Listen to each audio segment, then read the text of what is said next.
You are listening to... That was too much energy. You are listening to A Little Too Quiet, the Ferndale Library podcast. Roddy, come on and say hello. Hello. Mary Graham. Hello. And we are, we sat down today to talk about Guillermo del Toro, and I think this very much became a Gothic novel episode. I'm not sure where one ended and the other began, but I think that says something about both subjects. Mm-hmm. Absolutely. We couldn't really pin a genre on Guillermo, but we seem to all three of us recognize that he has a proclivity towards Gothic aesthetics. Yeah. So that's he understands. He understands. As Roddy says, he gets it. He gets it. Every single time. He gets it. So the director of Nightmare Alley, Pan's Labyrinth, The Shape of Water, you know him. Hellboy, Blade 2, Pacific Rim.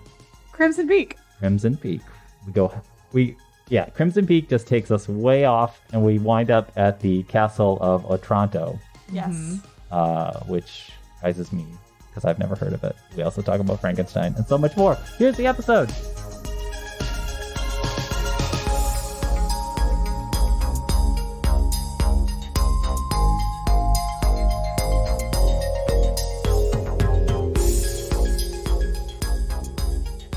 I woke up to the sound of a dog crashing into the floor because a 60-pound dog at that, and it was very disorienting.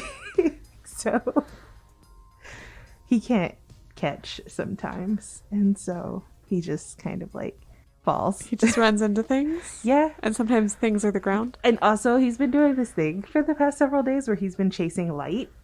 Is he secretly a cat? I don't know. I feel like this is not the first time you've told me stories about your dog, and I've gone, Roddy, are you sure that's a canine and not a feline? Honestly, at this point, I don't even know anymore, because he gets very upset at the light when he chases it too. Because you know how like light will reflect off of your phone screen and like onto a wall. Yeah. He will bark at it. Will try to climb up the wall to get it. Which is dog. We're not recording yet, right? Yes. We definitely are, but luckily I already have a segue. Okay. Which is... When did you even press the button?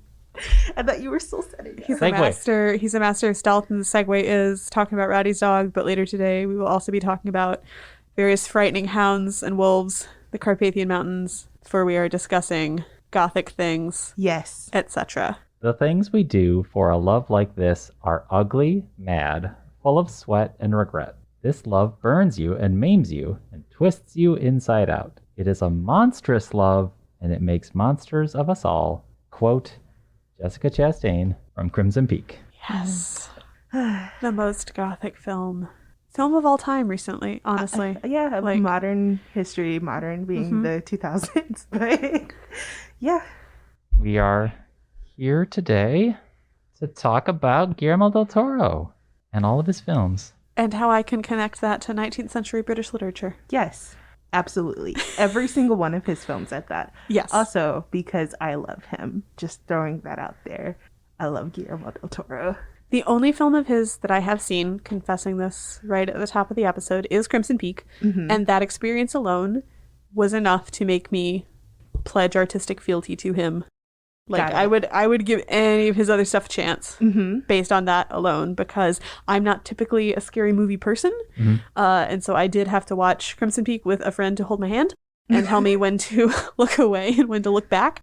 But it is like, I'm going to use the word perfect too many times, but it is just such a flawless, he understands Gothic. Yes. Down to his soul. And you see this, might I say, in just about every single one of his movies. So I haven't seen all of his movies, which I know may come as a shock, but I've seen most of them because I sat down and made a list. I've seen Blade 2. I've seen both Hellboys, which I would like to talk about. Pan's Labyrinth, Pacific Rim, Crimson Peak, The Shape of Water, and as of last night, Nightmare Alley. And he gets it. He gets it. And I know somebody might be thinking like Pacific Rim, and I'm just going to defend that movie until I die. It's not necessarily that it's a Gothic film. But Guillermo del Toro gets it. He gets it. He does not miss. And earlier today, Jeff, you and I were talking about his work as a whole, and at first you said, oh, well, Crimson Peak kind of kind of stands out or stands alone, and then you thought about it for about 5 seconds and you were like, that's a lie, that's not true. And then I said literally all of his films stand out or stand alone. Right, and I thought Nightmare Alley was not going to do that, and then the final act of the movie happened. It's actually really funny. I emailed Jeff, and I was like, Jeff, I don't think this one is going to do it for me. I think it's finally over. And then I don't know how many minutes later, I emailed him after the end of the movie, and I was like, never mind, he got me again. I'm here. And there's one thing that I would like to point out about him that I really feel like makes it so that he gets it, and that is the way he designs his stories. Quite literally, his monster design in the monster movies that he does is just, I've not seen anything like it. It's beautiful. If you watch the Hellboy movies, and I've been thinking about them specifically because Hellboy is like my favorite. And so when he did the movies when I was younger, I was so excited. And the way the monsters are designed, I'm not saying that he had everything to do with that, but I've seen that enough in his other movies to go, okay, well, he's definitely either got the right team doing this or has a heavy hand in it. They're just so creative, and they're like horrifying but beautiful at the same time, which is the point of the monstrous. Yes. Like, Right. having done some study of monstrosity as a concept in my undergrad years, it's, first of all, it's something that is social. Monstrosity is conferred socially, and there often is this element of like actually humanness to it, which is what makes it terrifying. And also there's something beautiful about it in the way of the sublime. Yes. Which is that it's terrifying and you can't look away. Yeah, there's this scene in Hellboy 2 that I'm thinking about where Hellboy, played by Ron Perlman, is like battling this sort of like tree monster thing, and then once he finishes it, it turns into an actual like flora, and it's like literally gorgeous. Like, it's blooming, and even though it's like wreaked so much havoc and killed people, I haven't seen that movie in a minute, like when it dies you kind of feel sad, Right. that it's no longer there. Yeah. Because you've seen the potential of the beauty that it can become now that it's dead. And it's very solemn because it happens in the middle of a city, so you know that it's going to get removed. It's not like it's going to stay there. Yeah. And it's kind of a remark on like nature dying. And Right. I think that sense of the beautiful and the horrifying is so deeply just entwined with him, because certainly Crimson Peak is like that. And at the end of one of my favorite parts about the Gothic is like house. Yes. Like any Gothic that involves house, creepy, sentient, falling apart, any or all of the above. And so, you watch Crimson Peak and it falls down by the end. It's very Fall of the House of Usher, which that's on purpose. But it's a beautifully, beautifully done movie. And even like with all of the like the red soil, the red clay that makes all the mud around the house look like it's blood. Like, there's still something. When that starts to happen, it's not like, oh, ew, it looks like blood. It's like, yes, It looks like blood. here it comes. It's happening. Like, it's I really did spend most of the movie, every time we got onto another Gothic trope that was so beautifully executed, like shaking my little fists like the toddlers I used to babysit when they got excited. The friend I was watching it with, I was like, it's he did the thing. And she was like, yes, he did. Yes. Right. When Crimson Peak came out, I remember reading a lot of reviews that said, I feel misled. Roddy just gave a look. This isn't horror, quote marks, or italics. This isn't horror. This was packaged and promised to be horror. This was something else. This movie isn't scary enough. And that was the phrase. So I'd love Mary Grimm to take the floor and tell us about this film, a little bit of plot synopsis for people who haven't seen it, and what she loves about it. Yes. So Crimson Peak takes place during the Industrial Revolution, and the main character is Edith, who is played, I think, by Mia Wasikova. Right. And she is fantastic in this film, and she is the daughter of a wealthy American industrialist. She has writing aspirations. She wants to be a novelist. Somebody at one point snootily says, well, maybe you'll be like Jane Austen, who died a spinster. And she says, I'd rather be like Mary Shelley, who died a widow. So we're bringing Shelley into this. And then you have Tom Hiddleston as Thomas Sharp, who is a British aristocrat. So ding ding on the Gothic Bell there, the aristocracy. And he has come to town. He courts Edith. Her father does not want her to take this match and even goes so far as to send Sharp away. But he comes back in a rush to proclaim his love. And then Edith's father is violently murdered. And so she marries him. Oh dear. And they go to Crimson Peak, which is his ding ding on the Gothic Bell decaying ancestral home where his sister Lucille lives. And Lucille clearly does not like Edith and hasn't from the beginning. She has also come to with Thomas to America. Clearly doesn't like Edith, and it's basically a case of Edith going around being like, what is going on in this house? Why does my sister-in-law hate me? Why won't my husband tell me anything? And it is eventually revealed that, and Thomas is trying to perfect some kind of industrial contraption. Getting some Bronte vibes. And it's failing over and over again. One of the reasons Edith's father didn't want her marrying him was like, oh, he's just out for your money, which, like, yeah, he is, because he's lost all this money on this industrial project. And eventually, through classic ding ding on the Gothic Bell snooping through the house by herself, Edith discovers that her husband and sister-in-law have a criminal history, that he has been married to a lot of women before who have all died and who have left wax recordings that you can play on a gramophone saying, if you are listening to this, dear God, get out.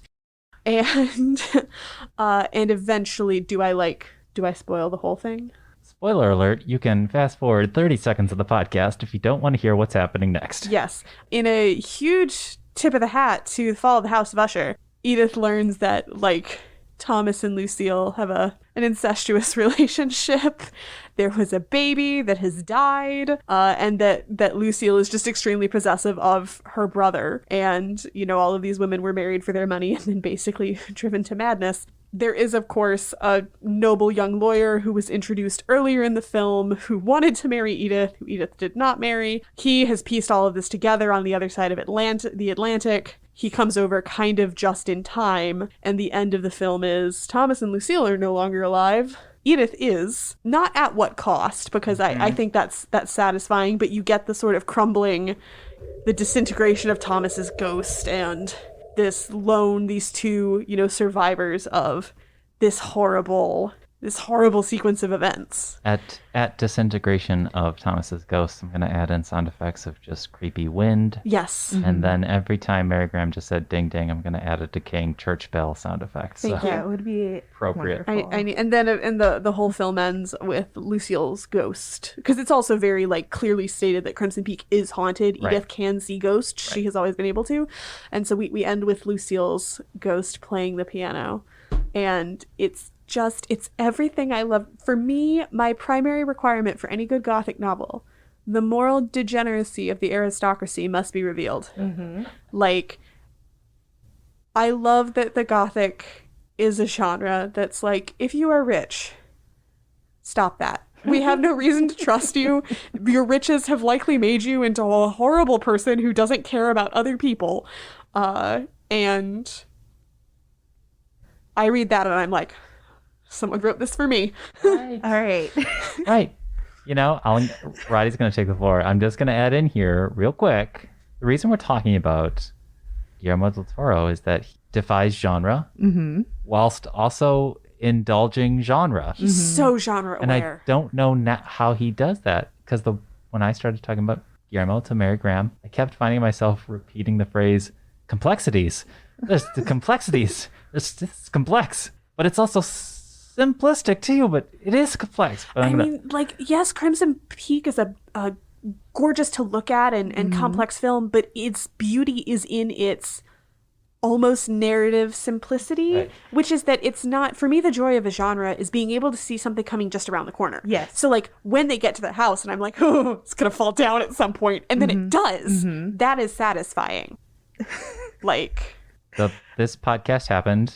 It was primarily Roddy's idea. She is taking the floor. Okay. So Hellboy. I've been sitting here like trying not to spontaneously combust. you're vibrating in your seat. because Jeff knew the moment he started talking about the reviewers that I was going to lose my mind. So Come for I'm them? so Yes. glad that he ceded to Mary Graham first so that I can't be on this pulpit forever. However, I would like to say that I too had that experience of being told, because I went to go see this when I was in college with a couple of friends, and I was told, oh, this is going to be scary. This is a horror movie. This is going to be terrifying.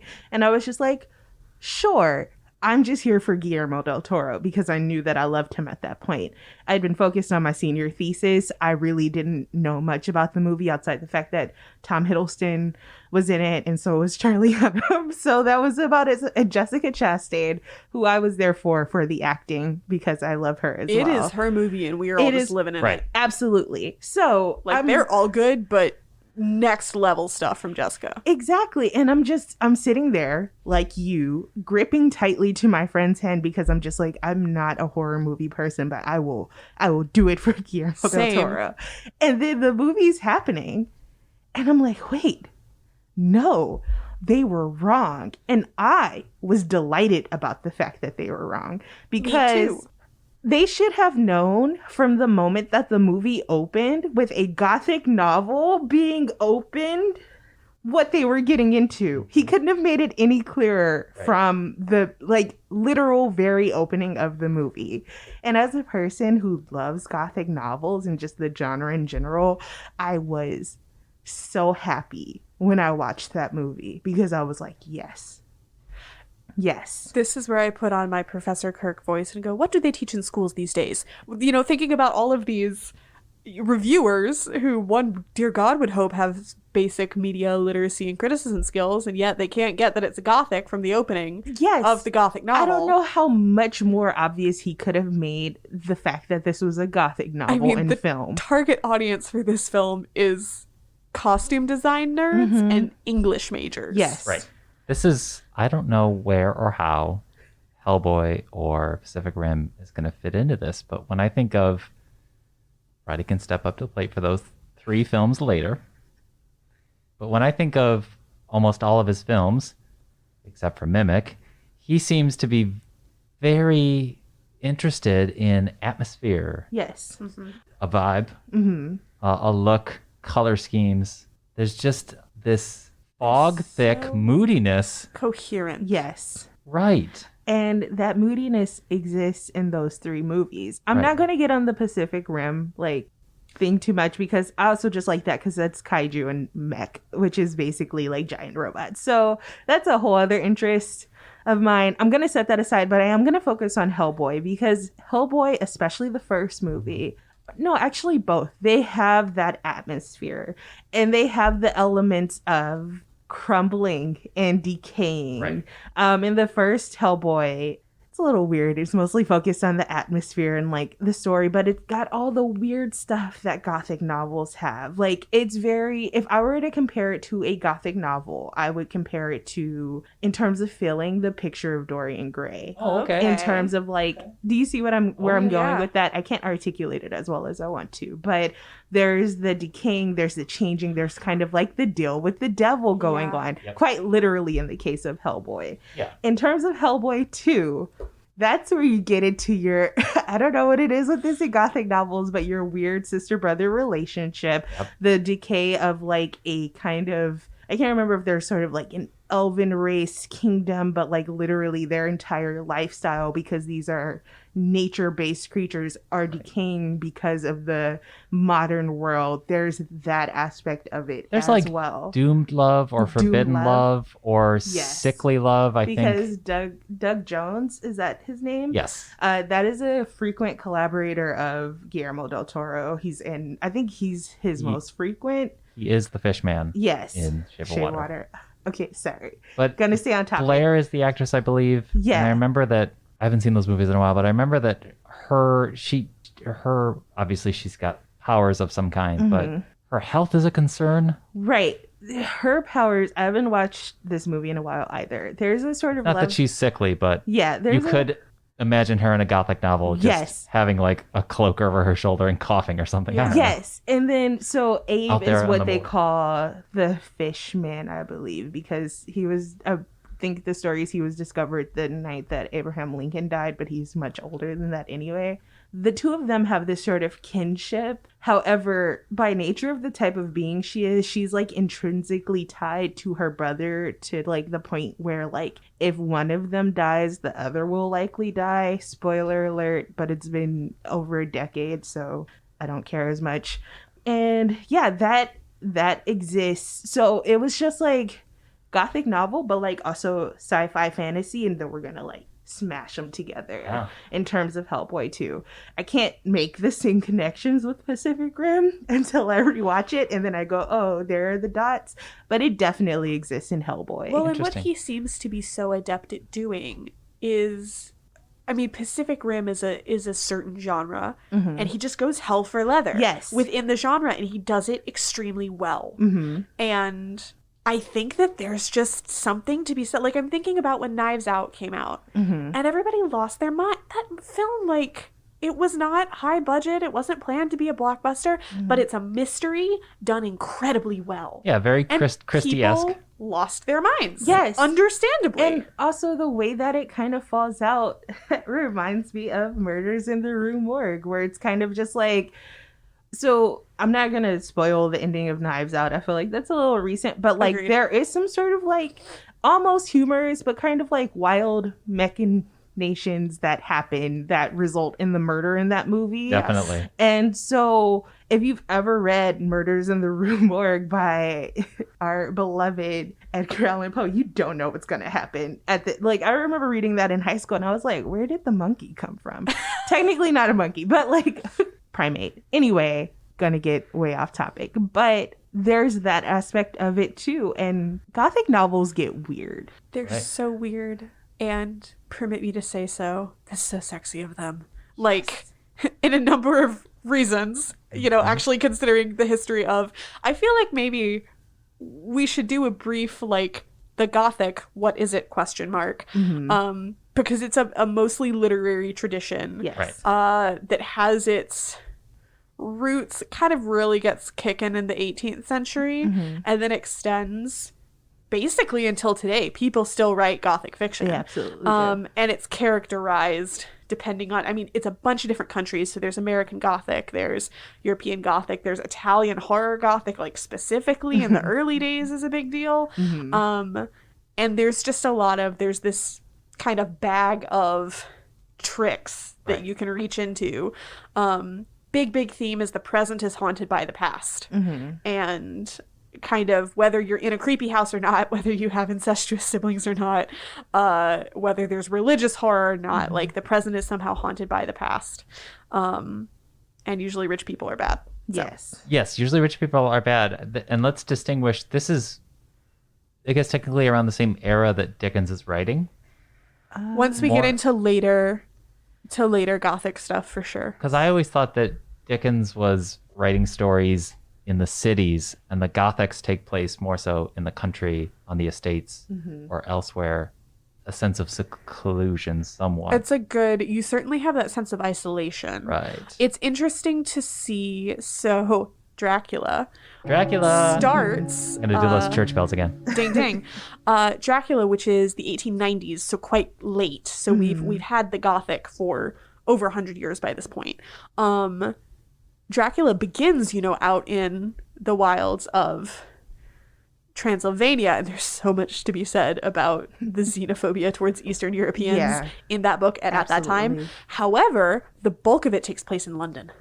And so it does have this urban feel as well, which I think is very interesting. Dracula's been on the mind recently because, I don't know if you guys are familiar with Dracula Daily. Yeah, Ratty. Yeah, you are. Which is, so last year, A most excellent guy, and I'm sorry, excellent guy, I did not think to write your name down before we started this podcast, Most excellent. said to himself, what if I went through Dracula and I made a timeline, because Dracula is an epistolary novel, I made a timeline of all the dates in the book, and I started a Substack where on every date I sent out the passage from the book, which actually means you get parts of the book out of order. And he did it last year, and apparently some people were like, yeah, this was cool, this is fun. And so this year he was like, oh, should we do it again? And now 25,000 people and counting are like, yeah, this is cool, this is fun. Yeah. So like I had a bunch of my friends, I read Dracula in high school, but I had a bunch of my friends have subscribed to Dracula Daily, and like there's an entry in the book we're recording this on May 11th, for May 11th, so I got my little email today from my dear friend Jonathan Harker. Yeah. Today's a letter from Lucy, and so it's a great time, but I'm fascinated by how so many people are losing their minds over it right now, both as a piece of serialized fiction, Right. Which, speaking of Dickens, Yeah. he ran a lot of serial fiction magazines, but also just as a piece of Sure. old book holds up. By the way, I just want to throw this out there so that it can be like publicly recorded. Vampires are about to have a big comeback. Yeah. That's all I have to say. Agreed. So You have no idea.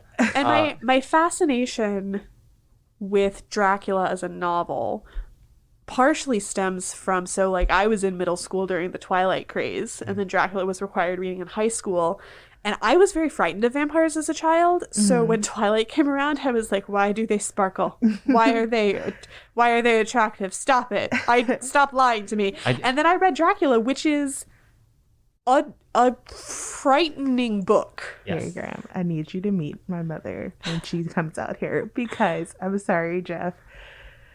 Most kids, I'm going to put my mom on the spot once more. Most kids, what are their introduction to vampires, as you said? Like for our generation, it was like likely Twilight. Maybe they saw, I don't know, one of those weird teenager Interview with a shows. Vampire. However, Interview with the Vampire was mine, which was quickly followed by Queen of the Damned, the movie.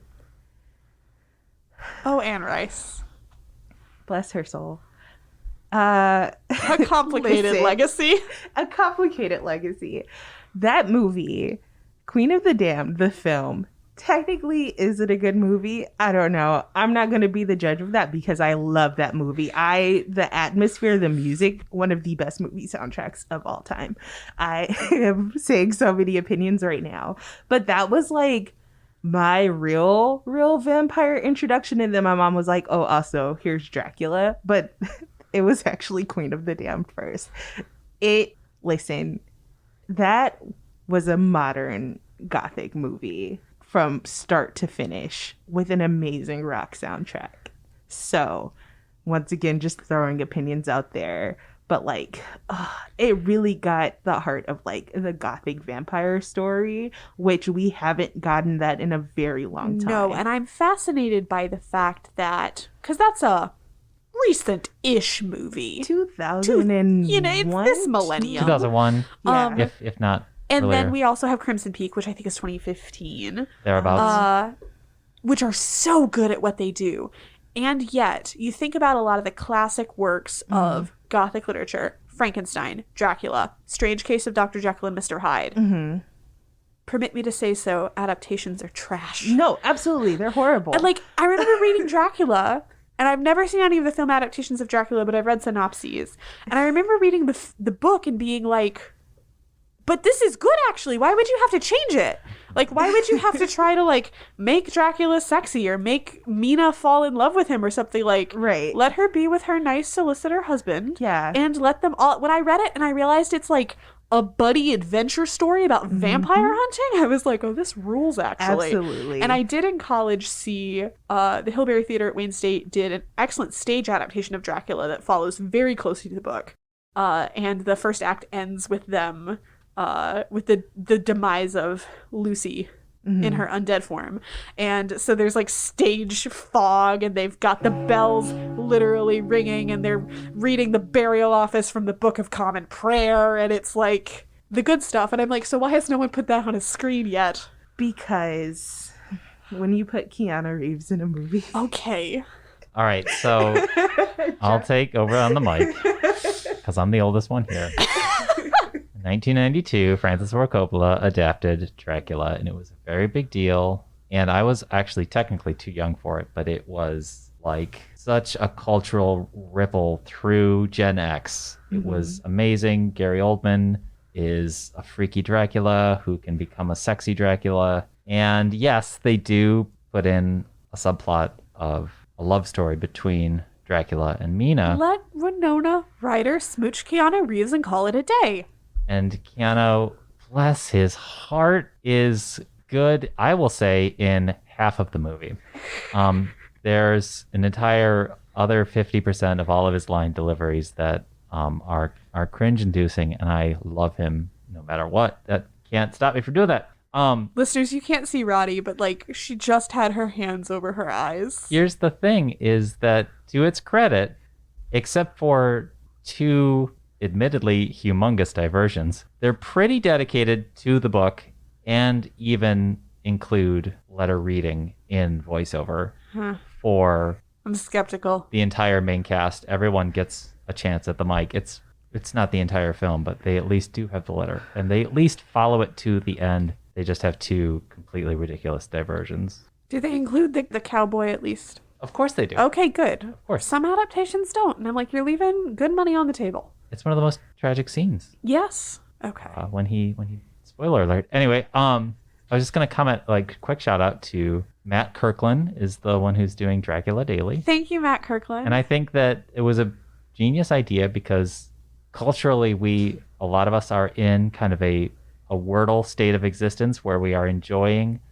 daily, bite-sizable, fun things to look forward to. Yeah. And that's what this Dracula thing has become, even if it isn't technically daily. Yes, it is not technically daily because there are stretches of the novel where nobody is writing anything down. Right. This is the difficulty with an epistolary novel. I'm finding it very interesting, having read the novel straight through, to get the bits that happen out of order. So like in the book, you get the whole chunk of Jonathan's diary where he's like, surely this is just a regular event in the life of a solicitor's clerk, and then you see his progression to like, oh, I'm in danger. And I love that Stoker wrote himself into a corner so much that we don't even know how Jonathan escapes. He's just like, oh, I blacked out. Well, I think people were picking up that the Mia character in Crimson Peak is something that, oh, okay, this will be a Harker-esque character who we're going to follow into a shady situation. Yeah.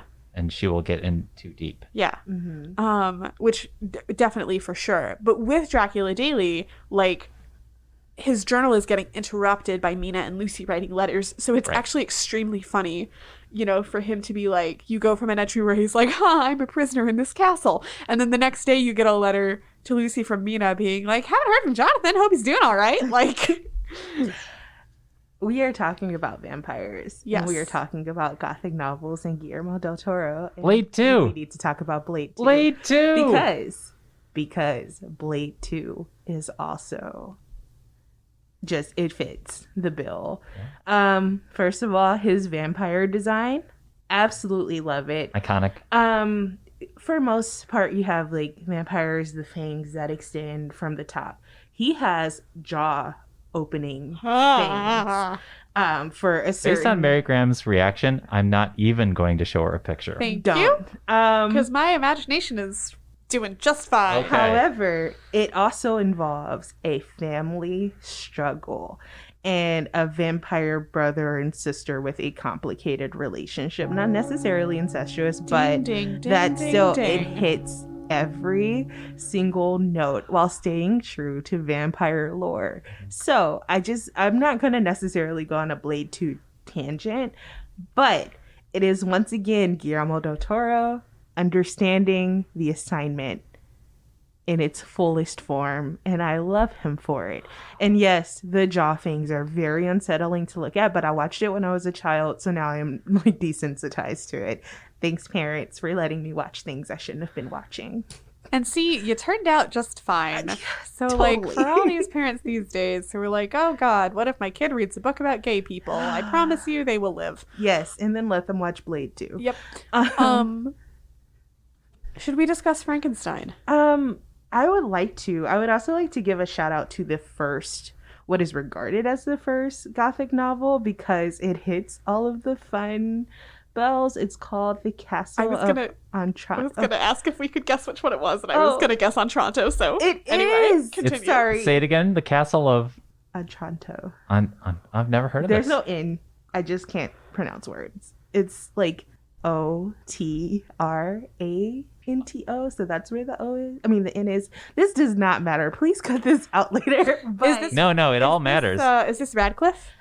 it is Horace Walpole, and it was written in 1764. It is older than the United States of America. Amazing. No one can see, but when listen, I had to grasp things here. Mary Graham said, "Let's talk about Frankenstein," and then Roddy said, "Let's instead talk about the first Gothic novel." And I said, "It isn't Frankenstein?" It's not. It's not. No, I and know. see, this is the bit about the Gothic really taking root Yes. in the mid 18th century. That's great. Yeah, okay.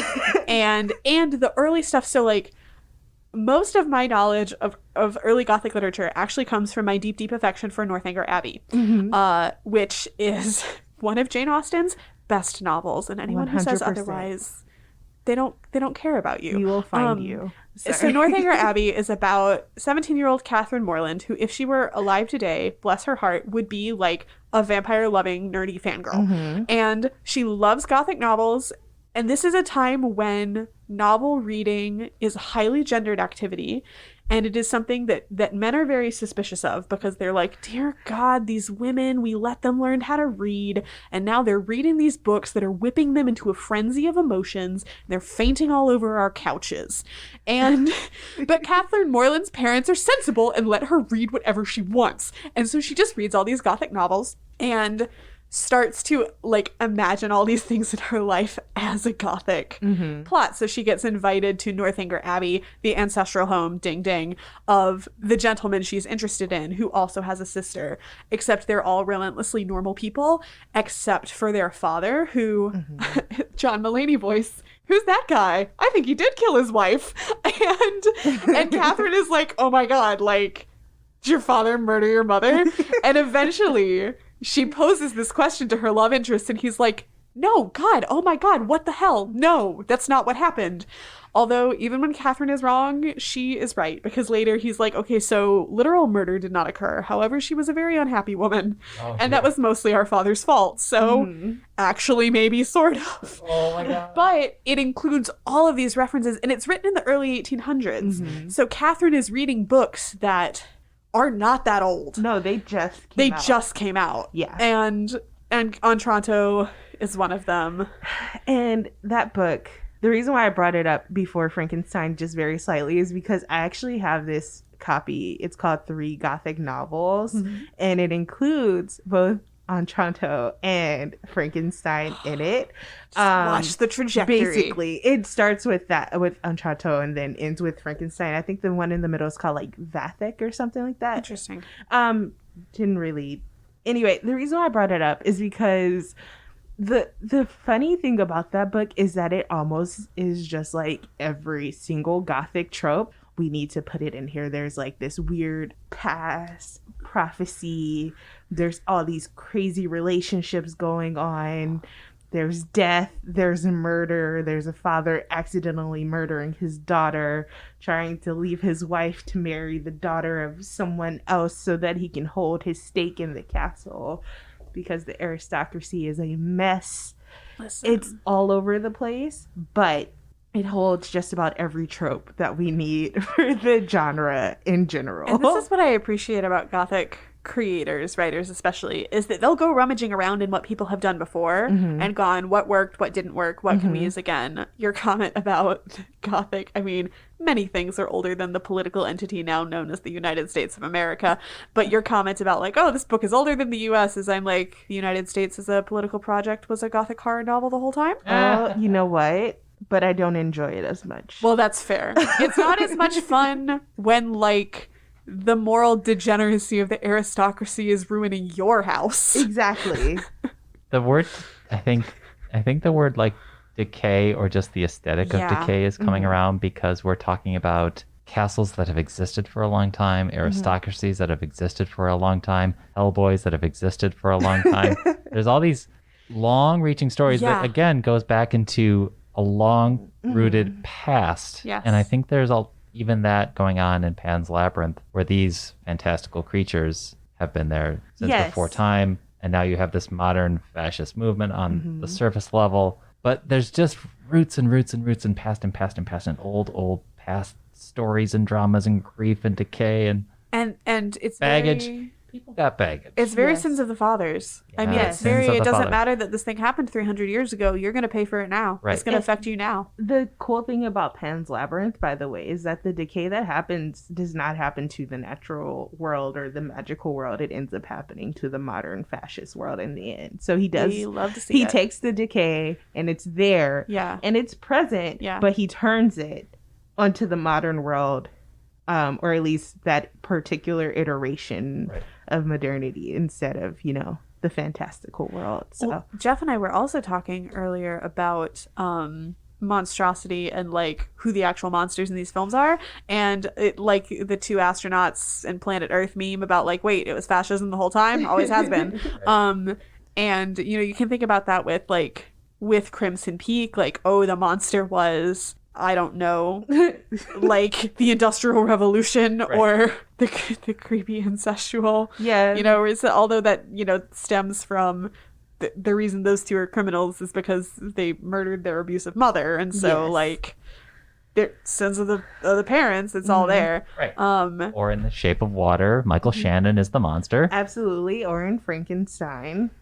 Dr. Frankenstein. No, he never even finished his school. Like... Mr. Frankenstein. Victor Frankenstein. Mr. Victor Frankenstein, who collapses with nervous fever anytime he mildly inconveniences himself, is the monster. And in Hellboy, he's not the monster. That's right. Everyone else is. I'm taking that stance. Yes. But, that particular line, I was just like, oh yeah, it's just Frankenstein over and over and over and over again. Yeah. In which...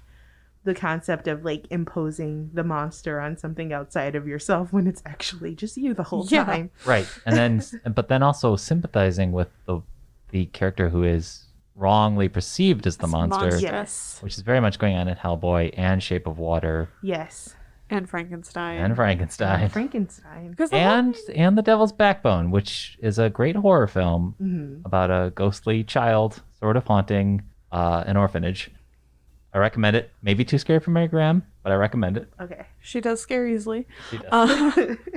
But, with Frankenstein in particular, I mean, like, yes, it's very Jurassic Park. You scientists spent so much time thinking about if you should, or if you could, you didn't think about whether or not you should. However, like, Victor Frankenstein's, like, reaction of disgust is not about the fact that he's basically, like, reanimated something.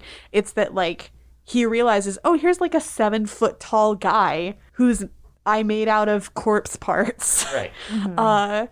Whereas the monster himself, Adam is what he names himself, is like, if treated with love, would just be a normal dude.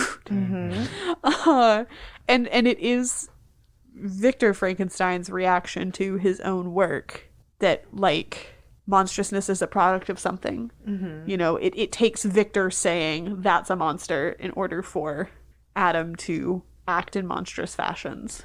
Oh, wow. Sins of the Father. And I just want to like give a shout out once again to Jane Eyre. I was wondering when we were going to get to my greatest of all time. Oh boy. We both had our Jane Eyre times. We're still like going through our Jane Eyre times. I am never going to stop going through my Jane Eyre times. I love her. And it took me so long to realize that Jane Eyre was a Gothic novel, because I was just like, oh yeah, no, this is this classic piece of literature that I'm just like identifying. Your brain selects out all the supernatural parts because most of them are actually explainable. Like, so he's locked someone in the attic. Yes. Like that's explaining the creepy laughing and the fires being set out of nowhere. But there is that scene toward the end where she like hears his voice from clear across the country, and you're like, oh wait, okay, so there is some like and stuff. The way he gets his sight back. Oh, I always forget about that part. Yeah, There's a lot to be said we about... don't need to talk about Mr. Rochester, who No. is the monster of Jane Eyre. I was just about to say. It's what happens when you marry your monster. Yeah. So I don't know what else there is to say about that, except maybe don't. Yeah. But it's just as a novel, and very good film version, also with Mia Wasikova. Yes. Who knows what she is doing. Yes, she does. There's something to me that is just so perfect about it. And I think that its perfection lies in being able to come back to it over and over again. Mm-hmm. And even if I'm not necessarily discovering new stuff, there's still so much there to explore that I get pleasure from exploring, that I'm like, Charlotte, you old broad, you did it. I think the appeal to Jane Eyre that I don't always get in Gothic novels is Jane's ability to take command of herself and the environment that she's in. I feel like in a lot of other Gothic novels, their characters usually kind of like floundering, like, what's happening? Things mostly happen to them. Yes, exactly. Whereas like things do happen to Jane, but she happens right back. Exactly. And immediately. She doesn't like wait. Oh no. Which is what is so was so endearing about her to me. I read this book when I was like 16, and taking a British literature class in high school. And she, I think, was sort of the first, well, we'd had Lady Macbeth earlier that year, but the first kind of female character that we got in our literature that year, who was like, oh, I'll punch you back. Exactly. Oh, I'll put this fire out. Oh, my moral fiber is too strong to, degrade myself for settling for anything for less than what I wanted, and you lied to me, so goodbye forever. I will leave you at the altar. Yeah. I don't care. This is the only time I'll ever be able to deliver this, and the opportunity is just too ripe. I'm actually about to read a meme on a podcast. Okay. Is it from Spark Notes? It is. You might know this one. I would not be surprised if you came along to it already. I'm still going to deliver it for the fans at home. Jane Austen really said, I respect the I can fix him movement, but that's just not me. He'll fix himself if he knows what's good for him. And that's why her works are still calling the shots today. Next comment. Meanwhile, Emily Bronte just said, we can make each other worse. Yes. Next comment. Mary Shelley said, I can make him. Yes. Whoever runs the Spark Notes various accounts, It's amazing. I hope that you're part of a union that means you get insanely good health insurance and a ton of money. So the other word is tragic. There's something tragic that is in Guillermo film movies too. Oh, yeah. That we've been touching on. Yeah. Because even something like Jane Eyre, which ostensibly happy ending, Right. wife and addict conveniently dies, she gets reunited with her love interest, but really? We really believe that that's like an unmitigated happy ending? Right. I mean, Crimson Peak, she goes for her second option. Right. It's like, oh, she lives, and you're glad to see that she lives, but it's very like, Yeah. so what just happened Exactly. there? Like, it doesn't end with like showing her home happy published novel. Well, I think that the implication is that it's her book, but oh, she's about to make bank on this biographical but novel. like, it's just her and Charlie Hunnam, whose name I refuse to remember as a character, just walking. They're just like hunched in the snow. Yeah, bleeding because they're injured as they walk away from the fallen house. Yeah.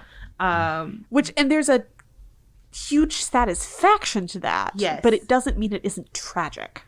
Right. Pan's Labyrinth. Yeah. Have you watched it yet? You can spoil it. I don't want to. Okay. But if you've seen Pan's Labyrinth, you know why that ending is bittersweet. I cry every time I see it. Shape of Water is ambiguous, if not bittersweet. For me, I have a strange feeling at the end of that movie for some reason. Oh. And I can't put my finger on it. We will talk. We will talk. But again, there's something about his endings. Though. Yeah. Yeah. And there's tragedy at the end of Nightmare Alley. Yes. Somewhat. Or comeuppance. Blade 2, the vampire woman that, Blade feels connection to, who has the creepy brother, she literally dies in his arms. Hellboy is interesting. Hellboy technically has 2 happy endings. However, I still give it a pass in terms of like saying that it's bittersweet, because at the end of each movie, he is still Hellboy. He is still other. Right. The people that he's around, they are also still othered. Abe, the fish man, has lost the elven princess that he was finally getting a connection to, and so that it's bittersweet in that regard. But yeah, he's not going to give you a straight happy ending, and I love that. Yeah. Because I know where to go Yeah. if I want it happily ever after. Right. All of his endings are like wilted roses, beautiful and sad And decaying. and decaying. Which is what Gothic novels are about. And yeah, because Mexican Gothic also has that kind of ending. Who wrote that book, Roddy? Her name is Sylvia Moreno Garcia. That's right. I was waiting That's for so long to bring that So up. mark that off your bingo cards, gentle listeners. That's right. It's either going to be her or Beverly Jenkins. Yeah, when you said I know where to go for my happy endings, I'm like, Beverly Jenkins. That's where you go. That's right. But yeah, I'm just gonna use this as a moment, because who knows if he will ever listen to this, but Guillermo del Toro, please, if you ever are looking for something to adapt, she has so many books, so many that you would be perfect for, and please. And because that we know that you just take whatever genre you're doing and you go all in, I trust you with romance, sir. Yes. Absolutely. I trust you. Yes. Okay. I'm kind of shocked that Guillermo has not explored Gods of Jade and Shadow yet. It sounds like it's right of his I alley. think my it would be God. perfect Yeah. for him. His monster design, his like mythical creature design would translate so well to that book. Right. Like, I'm excited that someone told him about Velvet Was the Night, but I really need him to read Gods of Jade and Shadow like yesterday. Yes. Yeah. Like 2 years ago. Also, yesterday. Guillermo, if you're listening, come on the podcast. Just come on the podcast. Yes. We'll chat with you. Clearly, we're fans. We have a lot of questions. And yeah, so I just had to because Mexican Gothic is one of the few like well-known modern Gothic novels. There's actually quite a few. There's one called Catherine House. I can't remember who the author was, and another one called like The Bunnies or something like that. So there's a few. Death of Jane Lawrence. There's Tripping Arcadia, which I read quite recently, which leans into the poisons part Yes. of the Gothic, which was the most delicious part. Unfortunately, it did not lean hard enough into rich people are bad actually, and their wealth is the source of their badness. Interestingly enough, also The Diviners by Libba Bray came up, and I did read that, and I'm just like, is that a Gothic novel? I tried to read The Diviners, and the first scene involves a Ouija board, which is a hard no for me. Yeah. So I read the prologue, and I went, this book is not for Mary Graham's brain space. Right. And that's a lesson in being able to put down books that aren't for you. Exactly. But that I'm just tossing that one out there because I was told that it was. I'm on the fence I'm about unconvinced it. based on what I've heard. Right. It sounds more paranormal to me. Yes, that's what I was thinking. Yes. Because Gothic novels, it does lean into the paranormal. For sure. To be clear, like but I would say the supernatural, actually, Yes. which I can't quite articulate the distinction, but to me there is a difference between the supernatural and the paranormal. Absolutely. So, Gothic is squarely in the supernatural field. Yeah. Yeah. We have to do another sequel episode because there's just too much more ground to cover. We do this every We do time. this every time where we just get on so many wonderful tangents, but we cover a lot of great points. We do. Well, and when we do Villains Part 2, Roddy just finished a trilogy right. is going to feature prominently. So we need to get that. That's right. scheduled. We'll do Villains Part 2, and then I feel like when we do Romance Part 2, the door could open for like Gothic to come back in at the end if we could just Yeah, for mix sure. that together. For sure. Roddy, you look like you still have a lot on your mind. I can't. The spontaneous combustion feeling is just coming back because Gothic novels will haunt me forever. So, In the best way. in the best way. Do we have any recommendations to leave listeners with for things we haven't talked about yet? Or even just like, what is our top Gothic? Oh my goodness. Do I have a top Gothic? I don't. Well, I mean, I think literally on the Ferndale Library website, if you look at the staff picks, Frankenstein is in my top 5. So Frankenstein Yeah. has to be my pick. I think, I'm not sure that this would be like top Gothic for me. However, Elizabeth Gaskell writer of North and South, itself a gorgeous romance, has a short story called The Old Nurse's Story that is just like the chef's kiss of Gothic fiction, and it's not that long, and you can find it for free online. And so that is my recommendation to you, dear listeners. Nice. I'm just gonna say Mexican Gothic, because if the idea of reading an old Gothic novel feels a little like intimidating for you, and you just want, so we're on the same line, but you just want to like get a taste of what the genre is like, and you know, just have it be slightly more accessible in terms of language and things like that, then Mexican Gothic is a wonderful introduction into the genre and what to expect. Yes. So That could be a great gateway to maybe even some Guillermo too. So Yes. just, I think that's right, listeners. You've listened to another episode of Little Too Quiet, Ferndale Library Podcast, brought to you by the Friends of the Ferndale Library. I was joined by Mary Graham. Hello. And Roddy. hello. I just did first names today, guys. Mary Graham's so trepidatious. For a second, I forgot that we like would say hi to tell people what our voices sound like. So I'm like, why is Chef staring at me? Oh, but I also didn't get a lot of sleep last night. We'll so- cover that in the intro. This is all staying in the podcast. You, again, I will tell you, have listened to an episode of the Ferndale Library Podcast where once again we have told you to read Sylvia Garcia. If they haven't read it at this point, you're doing something wrong. We're just going to bring it up in the next episode. The music that you hear at the beginning and end of each episode is by local musician John Duffy. And if you want to support this podcast, go to ferndalefriends.org, or remember to rate, review, and follow us as well, and tell your friends about us, especially if they love Gothic novels or Guillermo del Toro, which has a very expansive Venn diagram meeting in the middle, clearly. We'll be back next week with more. Thanks for listening.